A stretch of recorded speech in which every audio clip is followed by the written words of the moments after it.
Welcome to this week's edition of Fast Track. This week, we will get you up to date on the latest H1N1 flu developments, give you some helpful tips about studying for your finals, and relive the week in Purdue sports. All this and much more on this week's Fast Track. The number of H1N1 flu cases here in Indiana have dropped, but Purdue continues to closely monitor visits to the health center and confirm cases of H1N1 on our campus. Most, though, are now to be considered H1N1. Purdue University is now offering the H1N1 influenza vaccine to more groups in the community, including students.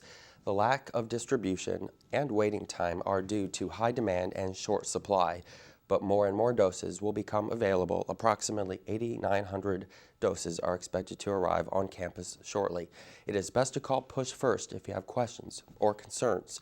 For more information on the vaccine and general information about the flu, the Purdue News Service website will continue to bring you the latest in the last 2 weeks of the semester and beyond.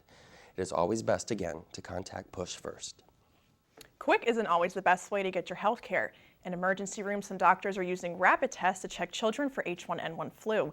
But sometimes these tests don't tell the whole story, those with dangerous consequences. Elizabeth Cohen follows one little girl's story of misdiagnosis.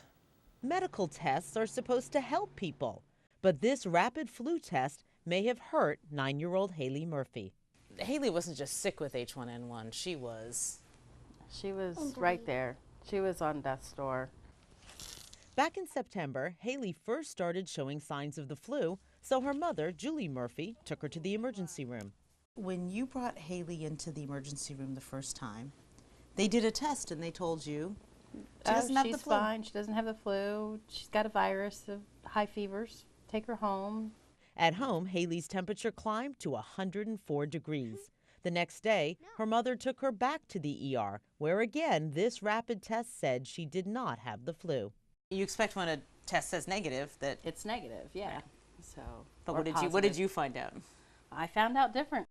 The next day, Haley was so sick, her mother had to carry her into the emergency room.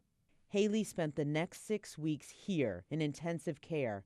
Doctors used a different, more reliable test, and it turns out Haley did have H1N1. This is the test that was used on Haley Murphy and twice missed her H1N1 flu. It's relatively inexpensive, it's very quick, and it's wrong a lot. When these tests say you don't have the flu, how often are they wrong? Anywhere from 90 to 30% of the time. Dr. Rhonda Meadows, commissioner of the Georgia Department of Community Health, warns doctors in her state not to use rapid flu tests because they're wrong so often. I'm telling them that they don't really need to use them. They need to focus more on their clinical exam. I don't see the value. We contacted 3 big makers of rapid flu tests used in the United States. One gave us a statement. The company, BD, said, as with other rapid tests, doctors should be aware that a negative result does not fully exclude the possibility that the patient has influenza. Following a negative rapid test, physicians have the option to proceed to more advanced tests. Dr. Roberto Monje was one of the first doctors who treated Haley in Fort Myers, Florida. So twice Haley received this rapid flu test, and twice it was wrong. This test is not as good, as we would like for it to be. Do you think in Haley's case this test might have misled the doctors? No, I don't think so. This was handled very well. Monje says doctors did not solely rely on the rapid test, but also on physical exams and their best judgment, all of which led them to believe Haley did not have H1N1. If you had listened to those tests, She would have been dead within the next 24 hours. When we come back, we'll get you some tips on studying for those finals. And see what the weather will be like across the country. Stay tuned. With speed, strength, and intuition, some Purdue University students get around with flips, jumps, vaults, leaps, rolls, and many more acrobatic feats. The Free Running Club is for acrobatic enthusiasts who wish to hone their skills, accomplish daring feats, and take the road less traveled. Free running is about getting from one point to another with the shortest amount of distance and time as possible. If you're looking for something more than your average everyday way of getting around, then free running may be just the life for you. Todos son bienvenidos.